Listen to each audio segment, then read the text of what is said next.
नमस्ते दोस्तों, अनुविता चैनल में आप सभी का एक बार फिर स्वागत है। इसके पहले वाले वीडियो में हमने संधि के बारे में लगभग अधिकतर जानकारी ले ली है। उसमें मैंने स्वर संधि के बारे में बताया, संधि के बारे में बताया।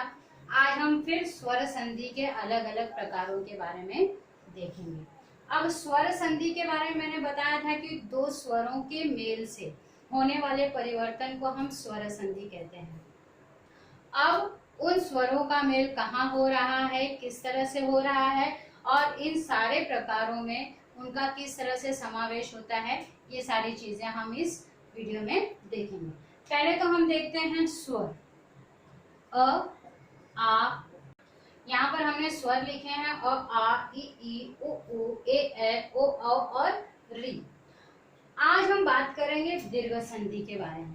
दीर्घ स्वर संधि क्या है? जो कि स्वर संधि का पहला प्रकार है दीर्घ स्वर संधि।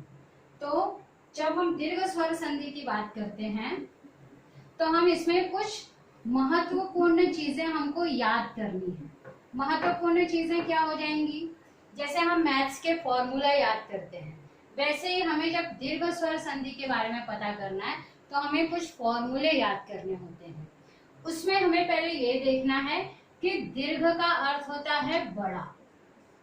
दीर्घ का अर्थ है बड़ा, यानी जितने भी बड़े स्वर होंगे वो सारे दीर्घ संधि के अंदर आ जाएंगे। अब बड़े स्वर कैसे पता चलेगा हमें?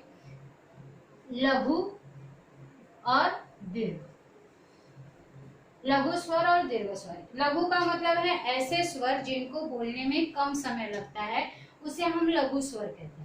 और दीर्घ यानी जिनको बोलने में अधिक समय लगता है। जैसे अ को बोलने में हम फटाक से बोलते अ, लेकिन आ, ई, उ और ए, ओ, औ, री को भी बोलने में हमें, ये छोटा री है लेकिन इसी को हम बड़ा री इस तरह से लिखते हैं। ए, ओ, औ, ये सारे हमारे दीर्घ स्वर के अंतर्गत आते हैं। लेकिन अब दीर्घ स्वर का, दीर्घ संधि में हम जो दीर्घ स्वरों का प्रयोग करेंगे वो सेम जाति के होने चाहिए, एक ही जाति के। जैसे अ की सेम जाति आ है, ई की सेम जाति ई है, उ की सेम जाति उ है और री की सेम जाति री। अब जो आप बोलेंगे ए, ओ, औ भी है, नहीं, ये जो है ऑलरेडी दीर्घ है तो वो उनकी जातियां सेम नहीं हो सकती हैं, ये क्योंकि ऑलरेडी दीर्घ हैं, इनको दीर्घ में गिना जाता है। तो हमें सिर्फ ये याद रखना है कि ये लघु स्वर और ये दीर्घ स्वर। लेकिन जब लघु स्वर और दीर्घ स्वर जब मिलते हैं तो हमेशा वे क्या करते हैं? दीर्घ स्वर बनाते हैं। यदि हम अ और आ को जोड़ते हैं तो आ बनता है, ई और ई को जोड़ते हैं तो बड़ी ई बनती है, छोटे ऊ और बड़े ऊ को जोड़ते हैं तो बड़ा ऊ बनता है, छोटे री और बड़े री को जोड़ते हैं तो बड़ा री बनता है। ये हमें ध्यान रखना है। यही हमारा फॉर्मूला दीर्घ संधि में यूज होने वाला है। आ को जोड़ने पर या अ को जोड़ने पर आ बनता है। जैसे हम प्लस माइनस वाला फॉर्मूला याद करते हैं, वैसे ही अगर ये फॉर्मूला आपको याद हो जाता है तो इसका मतलब दीर्घ संधि आपको बहुत ही अच्छी तरह से समझ में आ जाएगी। छोटी ई और बड़ी ई को मिलाकर बड़ी ई बनती है, छोटे ऊ और बड़े ऊ को मिलाकर बड़ा ऊ बनता है, छोटे री और बड़े री को या बड़े री या छोटे री को मिलाकर बड़ा री बनता है। ये हमें फॉर्मूला याद रखना है। अब हम देखते हैं इसके कुछ उदाहरण। जैसा कि मैंने पहले बताया था कि समान जाति वाले जो स्वर हैं वो एक साथ में होंगे।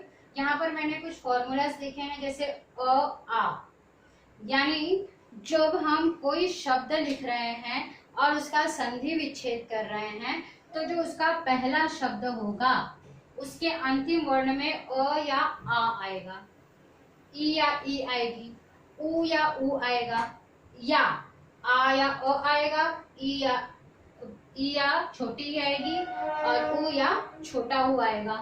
तो उनके मेल से हमेशा दीर्घ स्वर बनेंगे।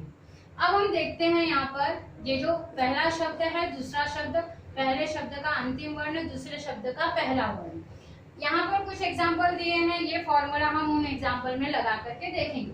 जैसे यहाँ पर मैंने लिखा है देव धन आलय, यहाँ पर ऑलरेडी संधि विच्छेद किया हुआ है, उसका हमें शब्द बनाना है, देखना है कि इसमें क्या परिवर्तन आता है। अब जैसे देव लिखा हुआ है, व के साथ में अगर मुझे इसको अलग अलग लिखना है तो मैं लिखूंगी दे धन व, आधा व लिखूंगी क्योंकि मुझे अ यहाँ से निकालना है। अ मैंने निकाल दिया। अब यहाँ पर क्या है, आ है, ल है और य है। तो इस तरह से जब मैं लिखूंगी, यहाँ पर हम देख रहे हैं स्वर स्वर साथ में आ गए हैं, इसे हम पहचान लेते हैं कि ये स्वर संधि है। परंतु अ और आ यहाँ पर देखते हैं, अ और आ जब मिलते हैं तो क्या बनता है, आ, यानी यहाँ पर दीर्घ स्वर बन गया।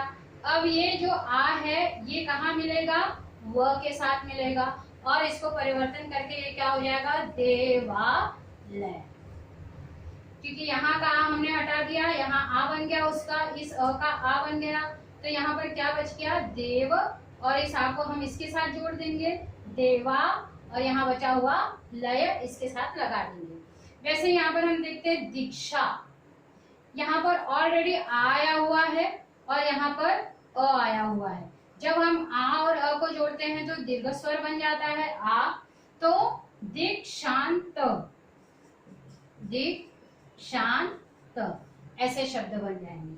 भू ऊर्जा, तो यहाँ पर भू जो है छोटा बड़ा ऊ है और यहाँ पर भी बड़ा ऊ है। जब बड़े बड़े ऊ एक साथ मिलेंगे तो बड़ा ऊ बन जाएगा और इसमें परिवर्तन हो जाएगा, यहाँ पर क्या हो जाएगा, भू जा, भूर्जा।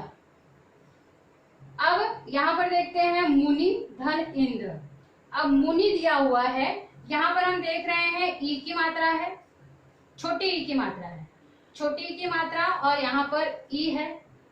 अब इन दोनों ई को मिलाकर क्या बन जाता है, दीर्घ ई बन जाता है।